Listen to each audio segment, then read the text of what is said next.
معزز علماء کرام، عزیزان ملت اسلامیہ، خواتین اسلام، السلام علیکم ورحمۃ اللہ وبرکاتہ۔ نحمده ونصلي على رسوله الكريم، اما بعد فاعوذ باللہ من الشیطان الرجیم، بسم اللہ الرحمن الرحیم۔ ان الدین عند اللہ الاسلام، صدق اللہ العظیم وبلغنا رسوله النبی الامین الکریم، ونحن على ذلك لمن الشاہدین والشاکرین، والحمد للہ رب العالمین۔ حضرات محترم، ادارہ شریعہ تحریک بیداری کانفرنس میں تشریف لانے والے غیور مسلمانوں، یہ پروگرام کا عنوان بتاتا ہے کہ ہمارے اندر بیداری کی کمی ہے۔ ہم نے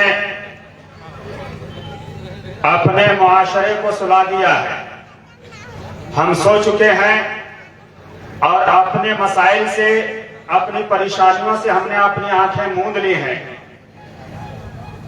اس لیے آپ کو بھی ضرورت محسوس ہوئی اور ذمہ داران کو بھی ضرورت محسوس ہوئی کہ آپ کو بیدار کرنے کے لیے یہ علماء کرام، دانشوران آپ کے بیچ جائیں اور آپ کے اندر بیداری پیدا کریں۔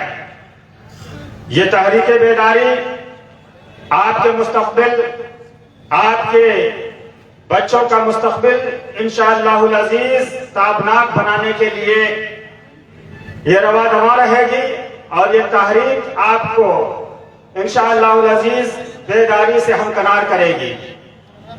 امام اہل سنت اعلیٰ حضرت نے اپنے قوم کی بے حسی کو دیکھتے ہوئے کچھ اشعار لکھے تھے کہ سونا جنگل رات اندھیری، سونا جنگل رات اندھیری، چھائی بدلی کالی ہے۔ سونا جنگل رات اندھیری، چھائی بدلی کالی ہے، سونے والوں جاگ کے رہیو، چوروں کی رکھوالی ہے۔ آنکھ سے کاجل صاف چرا لیں، یا وہ چور بلا کے ہیں، تیری ہی گٹھڑی تاکی ہے اور تو نے نیند نکالی ہے۔ یہ آپ کے حالات، چاہے وہ سیاسی حالات ہوں یا سماجی حالات ہوں، ان حالات کی عکاسی امام اہل سنت نے کیا ہے اور آپ کو بیدار رہنے کی اور بیدار کرنے کی کوشش کی ہے۔ آئیے بارگاہ رسالت میں ایک بار جھوم جھوم کے درود پاک پڑھ لیجیے۔ اللہم صلی علی سیدنا شفیعنا مولانا محمد معدن الجود والکرم، منبع العلم والحلم والحکم، صلاة تبقى وتدوم بدوام الملک الحی القیوم۔ ان الدین عند اللہ الاسلام، بے شک اللہ کے نزدیک جو پسندیدہ دین ہے اس دین کا نام مذہب اسلام ہے۔ اسلام وہ مذہب ہے جس مذہب نے انسانوں کی ترقی کے لیے، ان کے زندگی اور آخرت کو سنوارنے کے لیے ایسے پاکیزہ نظام کو عطا کیا ہے جس نظام کو دنیا آج فالو کر لے، اس پر عمل کر لے تو پوری دنیا میں امن و شانتی کا گہوارہ پوری دنیا بن جائے۔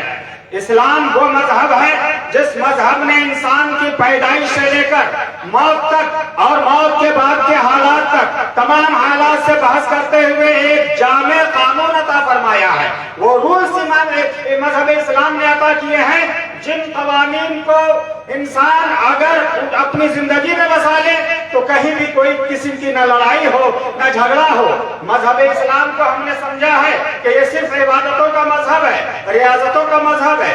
نماز، روزہ، حج و زکات صرف چند عبادتوں کا نام مذہب اسلام نہیں ہے، بلکہ مذہب اسلام کا اگر آپ مطالعہ کریں گے تو آپ کو پتا چلے گا کہ مذہب اسلام میں عبادات صرف 1/4 ہے، 1/4 ہے۔ مذہب اسلام کی کتابوں کو دیکھ لیجئے، چاہے وہ ہدایہ ہو، عالمگیری ہو اور دیگر مذہبی کتابیں ہوں، ان کے زیادہ تر حصوں میں سے اگر کھنگالا جائے تو 1/4 حصہ صرف صرف چوتھائی حصے میں عبادات کا ذکر ملتا ہے، نماز روزہ حج کا ذکر ہے، بلکہ اس کے بعد 3/4 میں ان چیزوں کا ذکر ہے جن چیزوں سے انسان کی زندگی زورچی ہے، چاہے وہ تجارت ہو، معاملات ہو، اور حسب و نسب ہو، جائیداد کے معاملات ہو، یا آپس کے تعلقات اور اس کے معاملات ہو۔ یہ 3/4 میں مذہب اسلام نے اس کو باشگاف انداز میں بیان کیا ہے۔ یہی وجہ ہے کہ ان معاملات کو، ان قوانین کو اپنے معاشرے میں، اپنی زندگی میں نافذ کرنے کے لیے مذہب اسلام نے ایک محکمہ بنایا ہے، جس محکمے کا نام محکمہ شرعیہ ہے، دارالقضاء ہے۔ اس دارالقضاء کے ذریعے سے آپ کے ان معاملات کو حل کیا جاتا ہے۔ میرے محترم بزرگوں اور دوستو، آج اگر ہم مسلمانوں کی حالات کو دیکھتے ہیں تو مسلمان، ابھی جو سچر کمیٹی کی رپورٹ بتائی گئی اس کے مطابق، بلکہ اور اس سے نیچے بھی آ جائیے تو مسلمانوں کی تعلیمی حالات، معاشی حالات، ان کے روزگار کے معاملات، ہر جگہ مسلمان پیچھے نظر آتے ہیں، ہر جگہ پیچھے نظر آتے ہیں۔ اگر کوئی کہیں پہ مسلمان آگے ہیں تو وہ جگہ ہے کورٹ اور کچہری۔ کورٹ اور کچہری وہ جگہ ہے جہاں پہ مسلمانوں کی تعداد سب سے زیادہ ہے، ان کا تناسب، ان کا فیصد، ان کا پرسنٹیج سب سے زیادہ ہے۔ کیوں؟ اس لیے کہ مسلمانوں کے معاشرے میں جھگڑے بہت زیادہ ہیں، فسادات بہت زیادہ ہیں، اختلافات بہت زیادہ ہیں، کیونکہ ہم نے اپنے دین کو پس پشت ڈال دیا ہے، اس کے قوانین کو پس پشت ڈال دیا ہے۔ ہم نے اپنے سماج کو اسلامی قانون کے سانچے میں نہیں ڈالا ہے، بلکہ اپنے آپس کے جھگڑوں کو، ہم بھائی بھائی میں جھگڑا ہے، ہر خاندان میں جھگڑا ہے، ہر جگہ پہ دیکھو تو جھگڑا ہے۔ ان جھگڑوں کو آپس میں حل ہم نہیں کرتے ہیں، بلکہ پوری دنیا کی ساری قومیں اپنے جھگڑوں کو اپنے بیچ میں حل کرتی ہے، لیکن یہ مسلمان اپنے جھگڑوں کو اپنے بیچ میں حل نہیں کرتے ہیں۔ یہ سیدھے تھانہ اور کورٹ اور کچہری جا کر اپنی کمائی کو برباد کرتے ہیں اور اپنے بال بچوں کے مستقبل کو برباد کرتے ہیں۔ اسی لیے ادارہ شرعیہ نے دارالقضاء کا اہتمام کیا ہے کہ آپ اپنے گھر میں اس کا فیصلہ کیجئے۔ گھر میں فیصلہ نہ کر سکتے ہو، علماء کے پاس چلے جائیے، فیصلہ کیجئے اور اپنا مستقبل بنائیے، قوم کا مستقبل بچائیے، اپنے قوم کے، اپنے بچوں کے مستقبل کو بتائیے۔ اپنی گاڑی کمائی کو تھانہ اور کچہری کے چکر میں لگ کر برباد نہ کیجئے، بلکہ مذہب اسلام کے قوانین پر عمل کرتے ہوئے آپ اپنی زندگی کو سنواریے۔ صرف ایک حدیث پاک سن لو، اس حدیث پاک پر عمل کرو، یقیناً ہم سب کی اس میں بھلائی موجود ہے۔ اللہ کے پیارے رسول ارشاد فرماتے ہیں، المسلم من سلم المسلمون من لسانہ و یدہ، کہ مسلمان وہ ہے جس سے دوسرے لوگ، جس کے ہاتھ سے محفوظ رہے، اس کی زبان سے محفوظ رہے، اس کی طاقت سے محفوظ رہے۔ یعنی خدا نے تمہیں ہاتھ دیا ہے تو اس لیے نہیں دیا ہے، طاقت دیا ہے تو اس لیے نہیں دیا ہے کہ تم کمزوروں پر اپنی طاقت کو آزماؤ، کمزوروں پر اپنا ہاتھ اٹھاؤ۔ تمہیں زبان دیا ہے تو اس لیے نہیں دیا ہے کہ اس زبان سے کسی کو تکلیف پہنچاؤ، ہرگز نہیں۔